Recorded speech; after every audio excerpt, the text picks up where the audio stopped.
Buen día, soy el profesor Edinson Ugarte, adscrito a la Cátedra de Telecomunicaciones de la Escuela de Ingeniería Eléctrica de la Universidad de los Andes. Bienvenidos.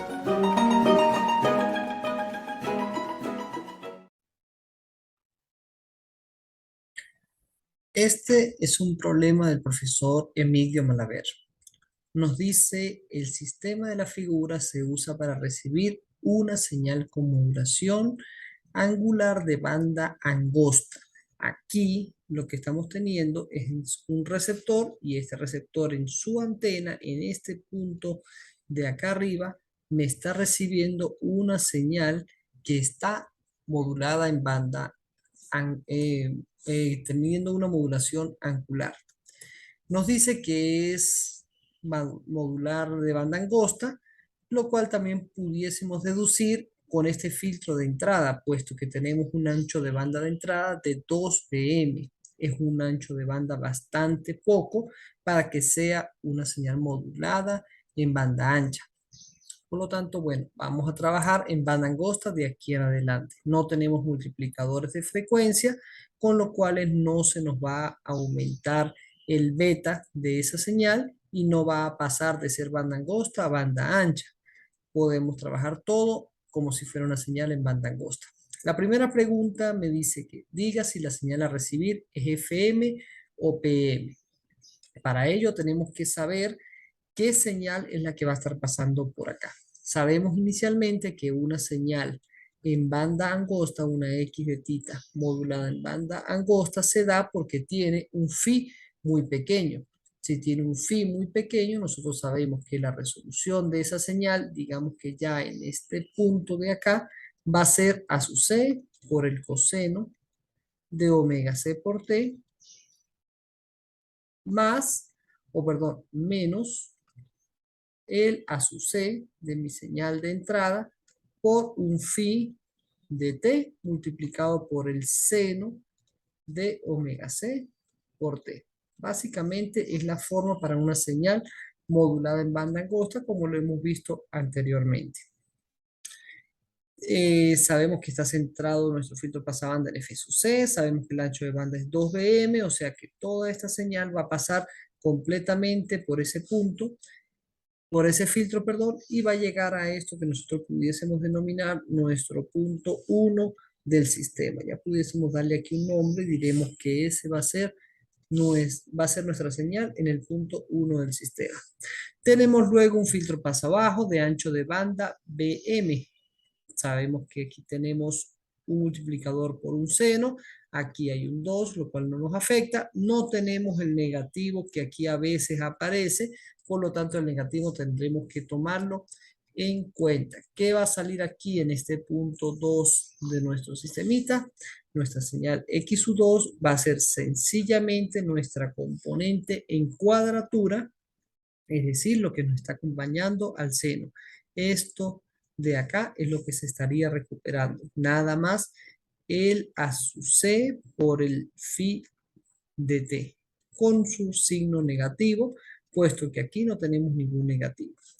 Va a pasar luego por un amplificador a su b, diremos que en este punto 3, en el punto 3, la señal x3 de t viene a ser menos el a sub b por ese a sub c propio de la señal que me traía inicialmente por el phi de t.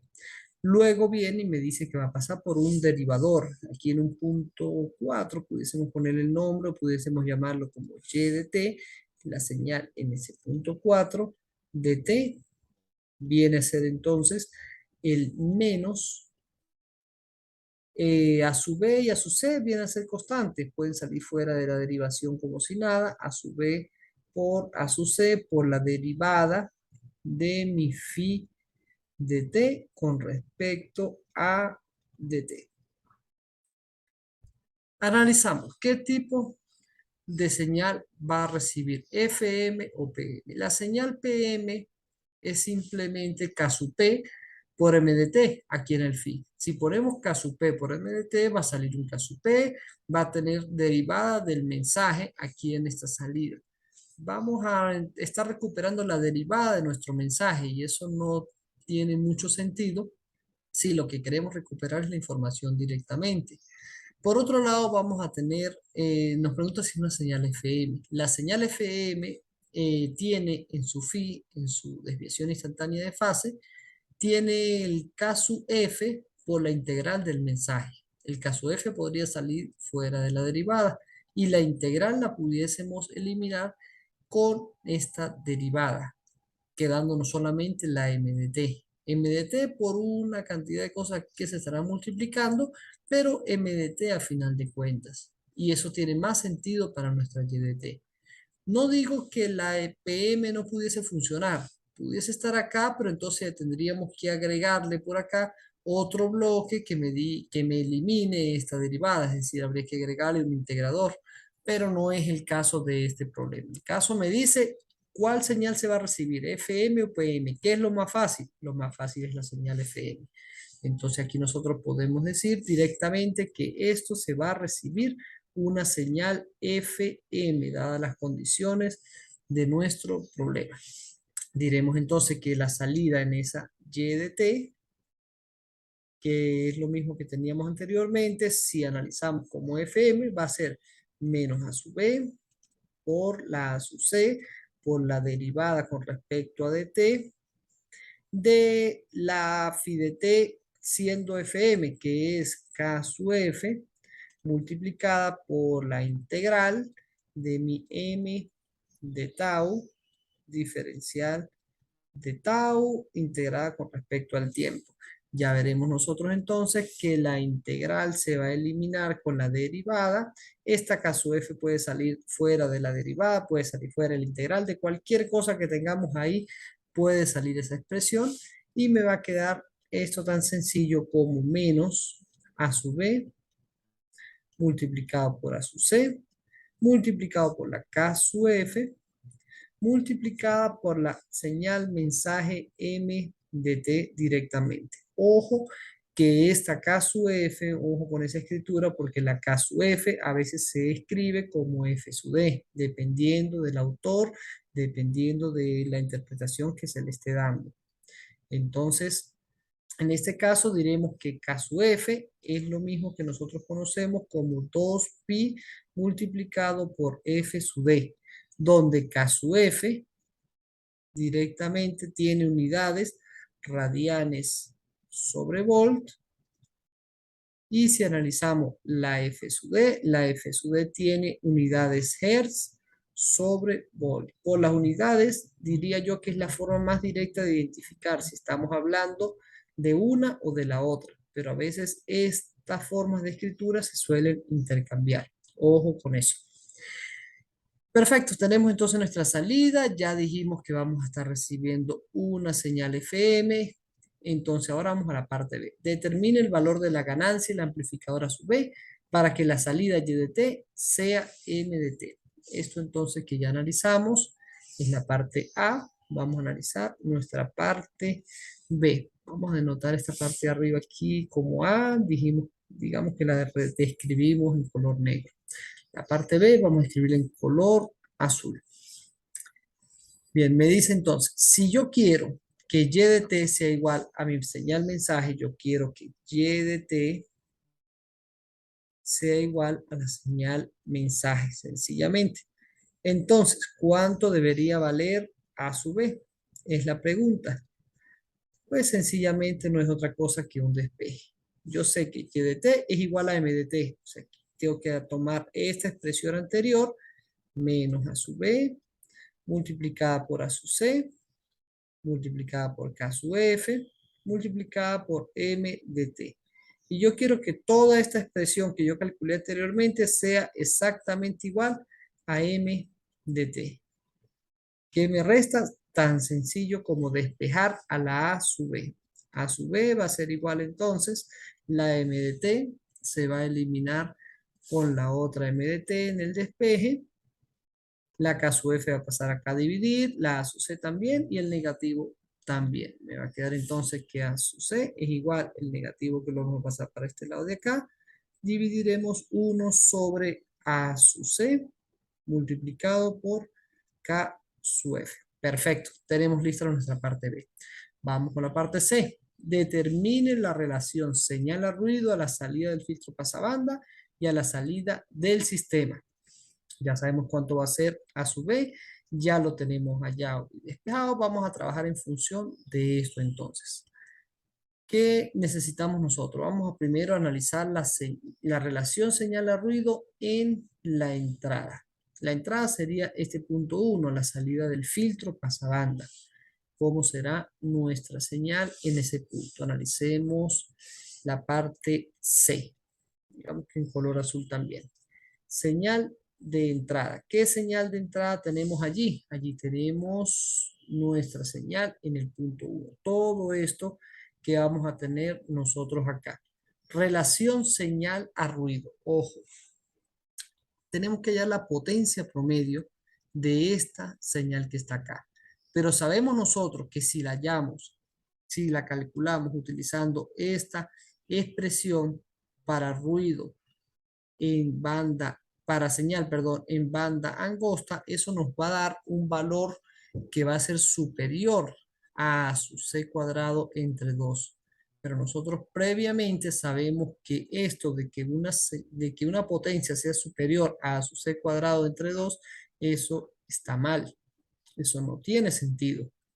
Para esta expresión en particular, la potencia de la señal, o sea, la potencia en ese punto 1, me debería estar dando algo como a su C cuadrado entre 2, o mejor dicho, sí, a su C cuadrado entre 2, más la potencia de esto que tenemos acá, es decir, la potencia de a su C cuadrado por la potencia promedio del phi de t, dividido todo entre 2. Notemos que esto va a dar un número superior a su c cuadrado entre 2, y eso no debe ser así.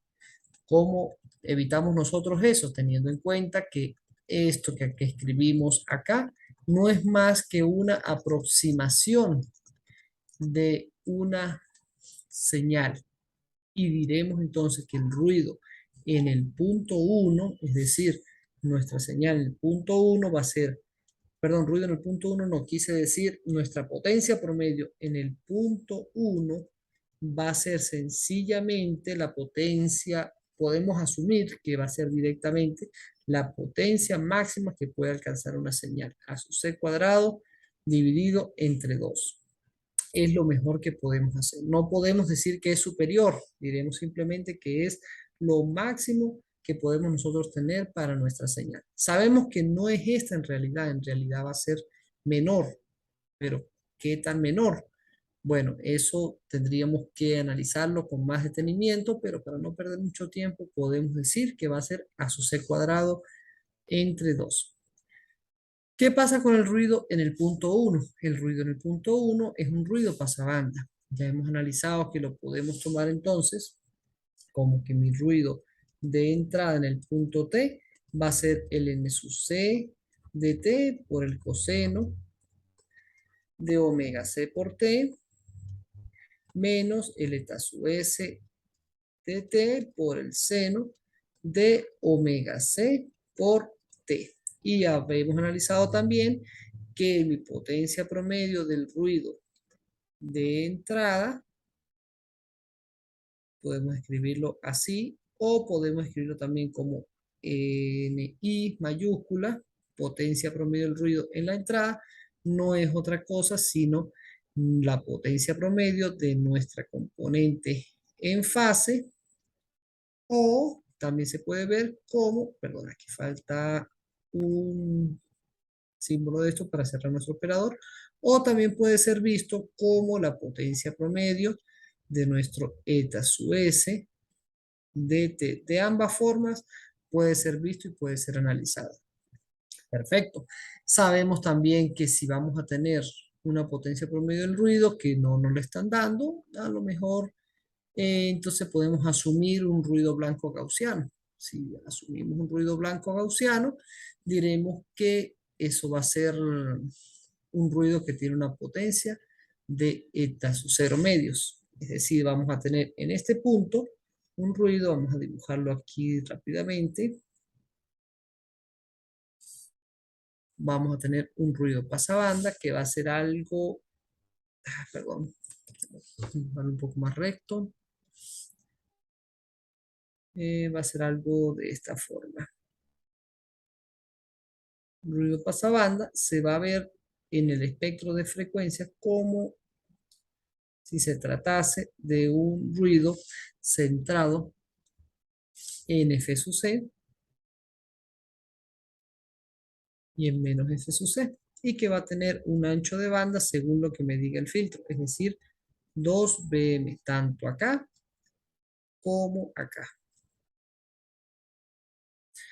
La amplitud, ya sabemos nosotros que esa amplitud viene a ser eta sub 0 medios. Y esto se llama densidad espectral del ruido en la entrada. Chévere, ya tenemos entonces cómo es nuestra densidad espectral del ruido en la entrada y sabemos que esto está en la frecuencia. Sabemos entonces, si tenemos esas condiciones, podemos hallar cuánto vale nuestro ruido promedio en la entrada. Ese ruido promedio en la entrada vendría a ser 2 veces, porque tenemos 2 bloques acá, por la base, que es 2 bm, por la altura, que es eta sub 0 medios. Resumiendo, viene a ser esto tanto como 2 eta sub 0 por bm. Escribámoslo así. Chévere, tenemos la potencia del ruido en la entrada. Siendo así, podemos decir que nuestra relación señal a ruido de entrada viene a ser algo como A sub C cuadrado entre 2, A sub C cuadrado entre 2, dividido entre lo que tenemos acá, el ruido promedio. 2 por eta sub 0 por bm. Si resolvemos esto un poco más, el 2 se va a multiplicar con el otro 2 y nos va a quedar algo así como A sub C cuadrado dividido entre 4 por eta sub 0 por bm. Perfecto, ya lo tenemos en la entrada. Vamos ahora con la salida. ¿Cómo será entonces nuestra señal de salida o nuestra potencia de la señal de salida? Ya hemos visto que en la salida nuestra señal, por acá lo escribimos, debería ser MDT. Eso es una premisa del problema. Si nuestra salida es MDT, directamente nuestra señal de salida va a tener como potencia promedio, potencia de ese mensaje. No tenemos información de nuestra señal mensaje, entonces nuestra salida va a tener la potencia de esa señal mensaje escrito de esta manera. Si nos dan luego la información del mensaje, calculamos esa potencia. Vamos ahora con la salida del ruido. En el punto 3, nosotros habíamos dicho, mejor dicho, en el punto 2, si tenemos de entrada un ruido pasabanda, en el punto 2 vamos a tener un ruido pasabanda que únicamente contiene a su componente en cuadratura. Es decir, mi ruido en el punto 2 de t simplemente va a tener menos eta sub s de t. ¿Por qué? Porque si aquí tenemos un ruido pasabanda, es decir, en la entrada tenemos un ruido pasabanda escrito de esta forma que nosotros desarrollamos hacia algún momento, eso en este punto 1, cuando pase por este detector que tenemos nosotros acá, vamos a tener aquí únicamente nuestra eta sub s de t o nuestra componente en cuadratura multiplicada por un negativo, puesto que aquí no hay ningún negativo que esté allí presente. Perfecto. Tenemos entonces nuestra eta sub s de t. Pasamos acá por una sub b, vamos a tener esa multiplicación por el a sub b, es decir, en el punto 3, nuestro ruido cuando pasa al punto 3 va a ser el mismo este multiplicado por lo que valga la sub b. Por aquí lo vemos allá, aquí está. Menos 1 sobre A sub C por K sub F. El menos se va con el otro menos que tenemos. Tenemos A sub C por K sub F. En el denominador, A sub C por K sub F. Y en la parte de arriba vamos a tener el eta sub S de T. ¿Qué tenemos luego? Ya pasamos por el A sub B, vamos a la salida. En el punto 4 lo que tenemos es un derivador nada más.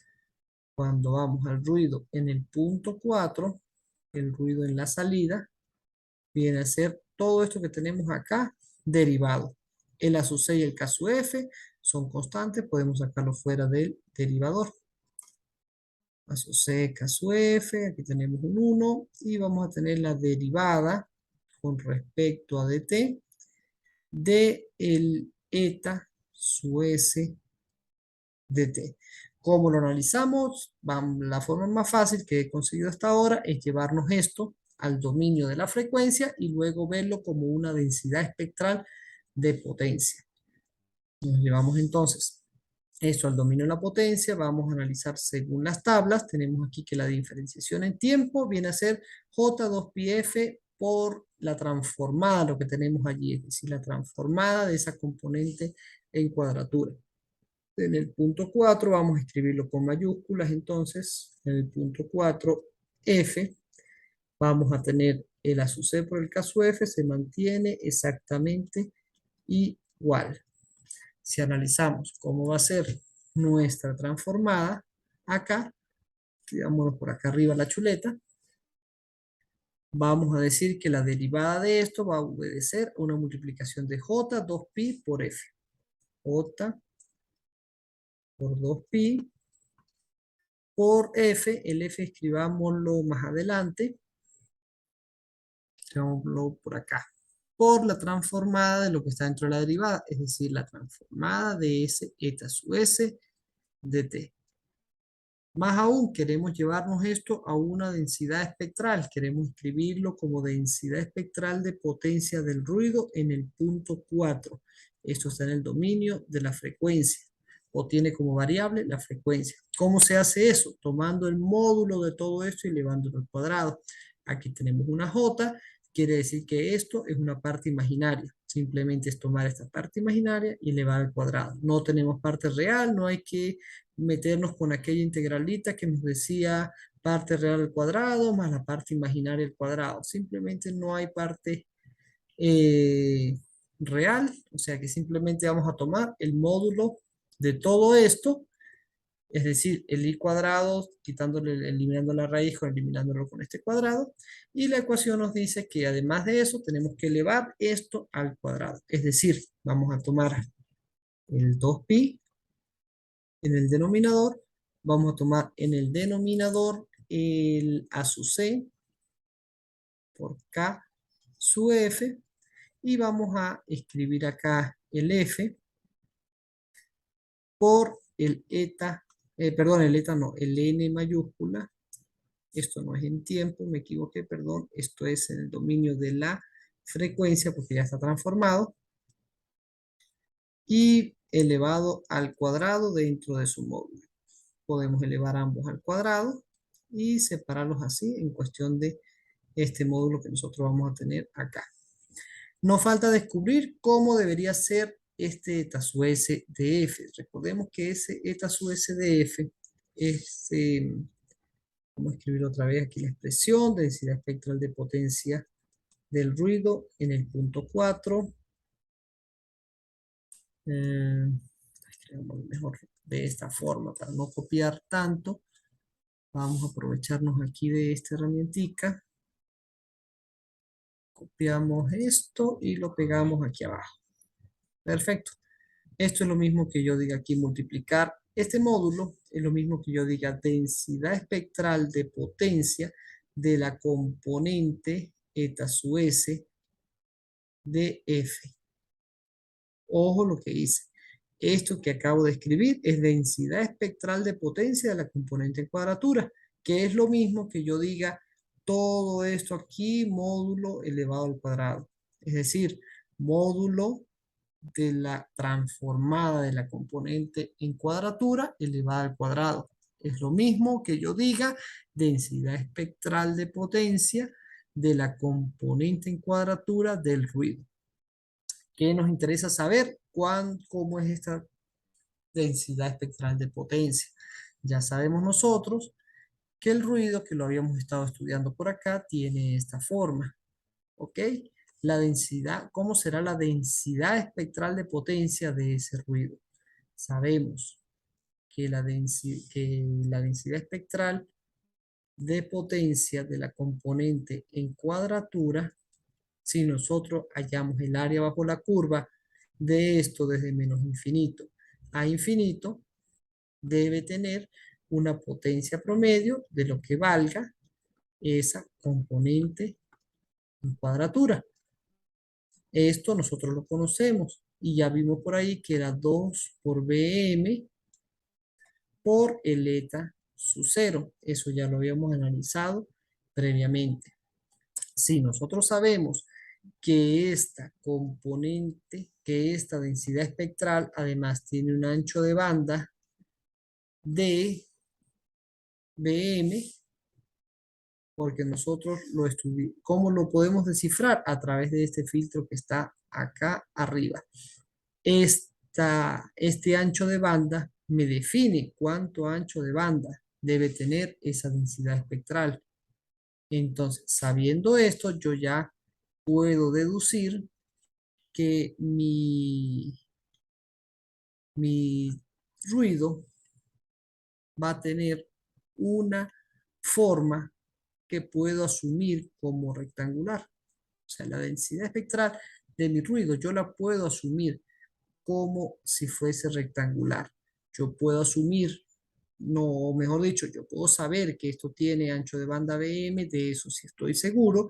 Puedo asumir que tiene una, una forma rectangular. ¿Por qué rectangular? Digamos que es lo más sencillo. Pudiese asumir que tiene una forma triangular, pudiese asumir que tiene una forma oscilatoria, pero lo más sencillo es estudiarla como una forma rectangular para no complicarnos tanto. Y si esta es la densidad espectral de potencia de mi ruido, asumiendo la que tiene una forma rectangular, a juro y porque sí, la amplitud que va a tener acá debe ser de eta sub cero. ¿Por qué de eta sub cero? Tiene que ser eta sub cero para poder que se cumpla toda esta condición que nosotros acabamos de escribir hace un momento.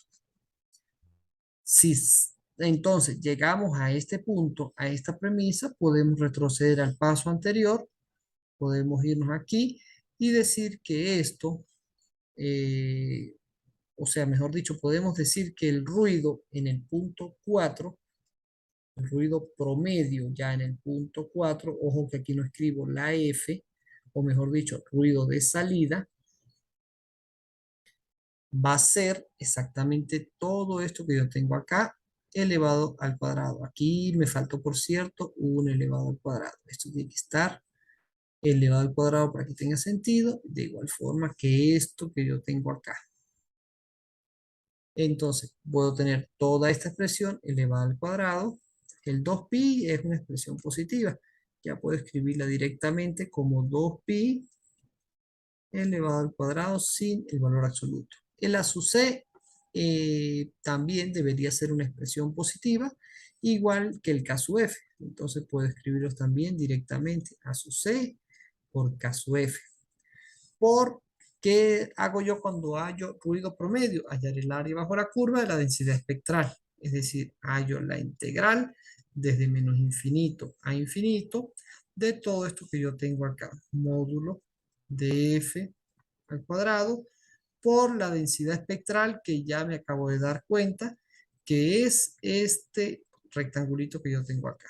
Entonces será un rectángulo de amplitud eta sub cero que va a estar centrado en el origen por ser una señal pasa abajo. Recuerden, la componente en cuadratura y la componente en fase siempre son señales pasa abajo. Y el ancho de este debería ser 2 bm íntegro con respecto a f. Sigo realizando mi expresión. Voy a tener todo esto que yo tengo acá, tal cual, sin ningún cambio, como expresión. Esto es división. Y tengo un integral con respecto a todo eso. El eta sub 0 también puedo sacarlo aquí fuera de mi integral ya, puesto que esto es una constante, no es más que eso. Tengo un rectángulo de 2bm, es decir que mi integral va a ir desde menos bm hasta bm. ¿Qué hago acá? Integro desde menos bm hasta bm. ¿Qué es lo que voy a integrar? Mi f cuadrado, el módulo de la f elevada al cuadrado. Ya habíamos visto por acá que esto no es otra cosa sino tomar toda esta expresión que yo tenía acá.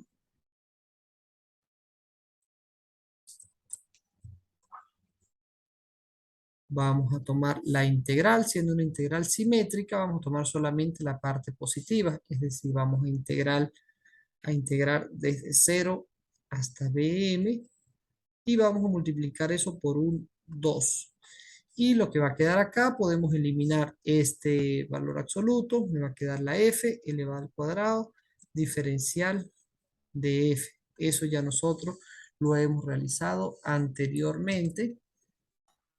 Vamos a tomar esta expresión otra vez. Sabemos que aquí va a estar el 2 nuevo que introdujimos acá. Y de la integral va a salir un 2/3 por allí. También que nosotros, perdón, va a salir un 1/3 que nosotros vamos a meter por acá abajo. Multiplicar ese 3 de acá. Sabemos que esto va a quedar f a la 3 reemplazada con el bm. Va a quedar por bm elevado a la 3. Tenemos la potencia promedio del ruido en la salida. Tenemos entonces nuestra señal. Ya supimos que la potencia promedio de nuestra señal era esta que nosotros tenemos acá. Vamos a decir entonces que la relación señal a ruido en la salida, señal a ruido en la salida va a ser todo esto que nosotros hallamos. Vamos a copiarlo tal cual como está en el denominador. Y en el numerador nosotros vamos a tener nuestra expresión que hallamos para la señal, es decir, toda esta que tenemos nosotros acá arriba. Esa es nuestra potencia de nuestra señal. Final de cuentas, aquí tenemos nuestra relación señal a ruido. Simplemente es hacer toda esta expresión, es un mismo procedimiento, solo que tenemos que aplicar el análisis, tenemos que tener cuidado de qué factores son los que me están afectando por allí. ¿Qué otra cosa les pudiese decir? Cuando estamos, que si se utiliza esto en la vida real, sí, se utiliza muchísimo. Tenemos que en realidad, cuando estamos analizando un sistema receptor, todas estas cosas se pueden dar. No voy a ver directamente esto dibujado en la pantalla de mi receptor, posiblemente. No lo voy a ver en un multímetro, en un osciloscopio. Pero yo sé que internamente estas estructuras se van a estar dibujando allí, van a estar apareciendo. Todas esas cosas, todos estos mezcladores van a estar apareciendo por allí, en una forma u otra. También van a aparecer estos filtros directamente por allí. Voy a tener bloques amplificadores que yo voy a tener que configurar con cierto valor. Todas estas cosas se realizan, solo que no voy a aparecer de esta manera, sino que las voy a tener que analizar directamente en nuestro sistema. Muchas gracias por su atención.